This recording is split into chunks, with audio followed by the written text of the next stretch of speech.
Magandang araw po. Topic natin ngayon, paano papalakasin ang baga, paano lilinisin ang baga. Okay, mahirap tong topic, marami nagtatanong nito. Tamang-tama, itong last 2 months nagkaroon ako ng plema.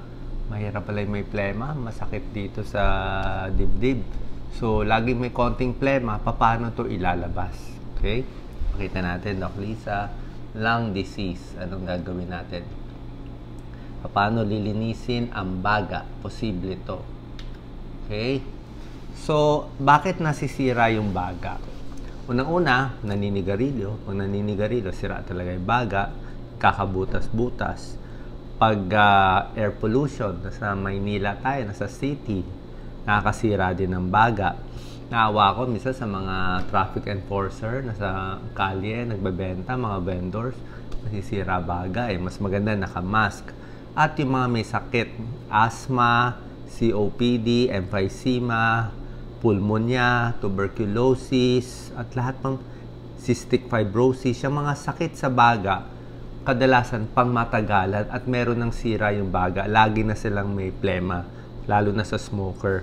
So, ang problema nga, dahil may sira yung baga, lagi silang may plema. Minsan may infection, may mikrobyo, may bakterya, minsan wala. So, makapal yung plema, thick, minsan dilaw, minsan green yung plema, minsan puti, nababarahan, masakit dito. So, paano mo siya ilalabas? Meron tayong 1, 2, 3, 4, 6 tips para sa inyo. Ha? Pakita natin yung 6 na tips. So, ito, Doc Lisa, pakita natin. Ba't nasisira yung baga? Sigarilyo, bronchitis, air pollution, bronchiectasis. Ito, pag nasira na yung baga. Ito, pakita mo, bronchitis. Ito yung isang infection sa baga. Ito yung normal, walang plema, pero mahirap pakiramdam kung may plema to. Pakita mo, Doc Lisa, lapot to. So, kailangan mailabas yan para maginhawa yung paghinga. Paano gagawin natin? Ang first step, pwede ang steam inhalation. Okay? Steam inhalation, pwedeng mainit na sabaw, pwedeng nag-i-steam, naliligo sa mainit, di ba? May steam, yung iba sauna. Pero itong steam inhalation, kukuha ka lang isang palanggana, mainit na tubig, ingat lang, huwag mapaso, tapos magtalokbong ng tuwalya, tapos hihingahin mo yung steam. So, yung basa ng steam, napupunta sa'yo. So, pinapabasa mo yung baga mo para mas lumabas ang plema. Yun ang purpose nun. Okay? Number 2, ganito, Doc Lisa, controlled coughing. Pakita ko ito. Ito yung controlled coughing. No? Pakita mo, Doc Lisa, isa-isa. No? Nakaupo siya. Yung kamay niya nakapatong sa binti. Flat yung paa. Yung kamay nasa tiyan, tapos sabay cough. Ayan, lumabas yung plema. Mas makakatulong to. Pakita to. Pag umuubo kasi, masama yung sobrang ubo. Diba tayo? Minsan, sarap umubo. Kahit ako, may konti akong plema ngayon eh. So, upo lang. Diretso lang. Paghinga, hinga sa ilong. Hinga sa ilong. Exhale sa bibig. Okay? Hinga sa ilong. Tapos, kamay nasa tiyan. Konting press lang pa. Ganun mo. 3. 3 lang. Ayaw mo isang sobrang lakas. Kasi pag isang sobrang lakas, mamaya dugo lumabas, may pumutok dyan. Pumutok sa baga, pumutok sa tiyan, sa pressure, di ba? Magkalus-lus ka pa. So, control coughing, ganyan, nakaside, bago binababa 3 times. Ganyan. So, mas controlled para makontrol yung plema. So, yan ang second tip. Steam inhalation, number 1, 2, controlled coughing. Next tip, Doc Lisa, is, ito maganda to. Ito ginagawa ko ngayon. Postural drainage. Okay? Postural drainage, napapansin nyo yan, di ba? Pag nakahiga kayo sa gabi, pagising nyo, lalabas na yung plema eh. So, nandito kasi yung mga plema sa baga natin. May mga position. May nakaupo, may nakahiga, ito nakahiga, para ma-drain yung plema. Siguro 5 minutes ka nakahiga. Pakita mo to, Doc Lisa, 5 minutes nakaside sa kanan, 5 minutes nakaside sa kaliwa para tumulo yung plema. Pinapatulo mo siya dito eh. Kasi nandito yung butas eh. Meron pa naka-flat sa tiyan. Yan, naka-flat to. So, yan ang mga posisyon. Okay? Si-simplify ko lang. Naka-flat, nakadapa. Pag nakadapa, mas maganda may konting unan sa tiyan. Kung kaya nyo, pero minsan mahirap to eh. Mas maganda sana, mas lumabas pa yung plema. 5 minutes. Okay?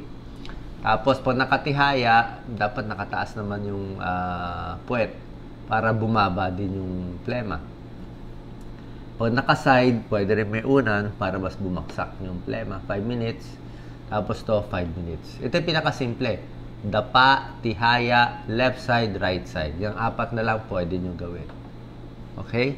Postural drainage. Ginagawa ko yan. Mamaya nga eh. Pero mahirap kung bagong kain eh. Para lang lumabas yung plema. Gusto mo lumabas yung plema kasi pa nasa loob yung plema, mahirap yung paghinga at baka magdami pa siya ng bakterya. Diba? Tapos habang nakahinga, ang hinga ng mga, let's say, 1:2 ang breathing. Ibig sabihin, pag hinga, mas konti. Mahihinga ka, bilang ka, let's say, na 4, exhale mo 8. Hinga sa ilong, exhale sa bibig.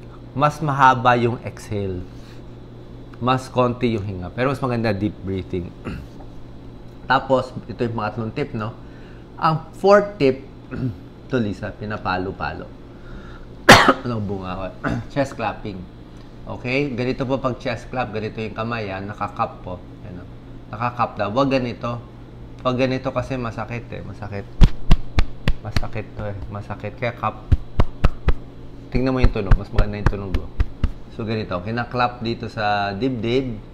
Bata o matanda. Kinaklap sa likod. Kinaklap sa harap. Pag bata, pwede mo pa idapa. Okay? So, i-chest clap mo. Mga 3 to 5 minutes, si Doc Lisa taga-clap sa gano'ng kalakas, mga ganito kalakas. Malakas na yan. Huwag naman sobrang lakas. Mga masira yung buto. Pero, dapat medyo malakas. Parang inaalog mo siya. Anong purpose? Matanggal yung plema. Matanggal yung plema. Ako, ginagawa ko, sinasabay ko to eh. Doc Lisa, habang nakahiga, pwede yan eh. Habang nakahiga yung pasyente, i-chest clap mo, ipalo mo yung likod para mas bumaba yung plema. 5 minutes. Dito, ipalo mo naman sa dibdib. Ito, ipalo mo dito sa side para matanggal. Ito yung mga pinanggagalingan ng plema. Para ka nagde-drain ng plema. Gaano katagal? Siguro once a day pwede gawin. So, yan ang 4th tip natin, chest percussion. Number 5, kailangan mo pa rin mag-exercise. Okay? Kahit pagod. Maganda yung exercise tsaka fresh air. Ang exercise kasi, mapipilitan yung muscles mo huminga eh. Mapipilitan yung muscles mo mag-exercise. Lumakas yung muscle mo kasi napapagod ka. So, lumalakas yung muscles mo, mas na-expand yung baga, mas nasasara. Okay? So, tataas ang breathing mo, pati oxygen supply sa baga, mas maganda circulation. So, maganda pinapuwersa din.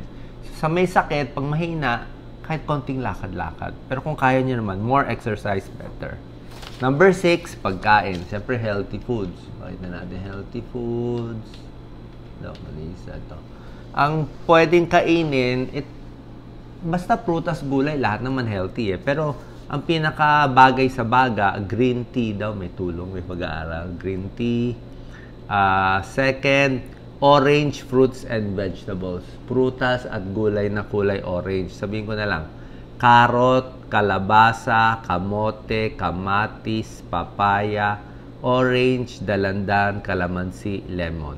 Okay? Itong mga kulay orange, maraming vitamin C, maraming antioxidant, maganda to sa baga.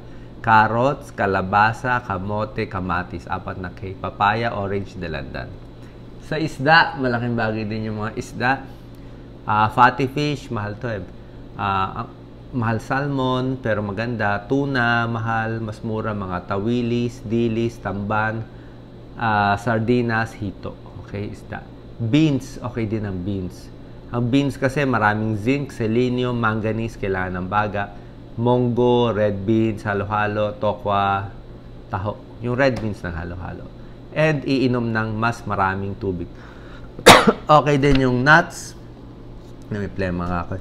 Okay din yung nuts, konti, mani. Huwag lang yung maalat na mani. So, kanina, nag-chest clapping tayo. Pag nagsasalita, kumakanta, pwede rin kumanta.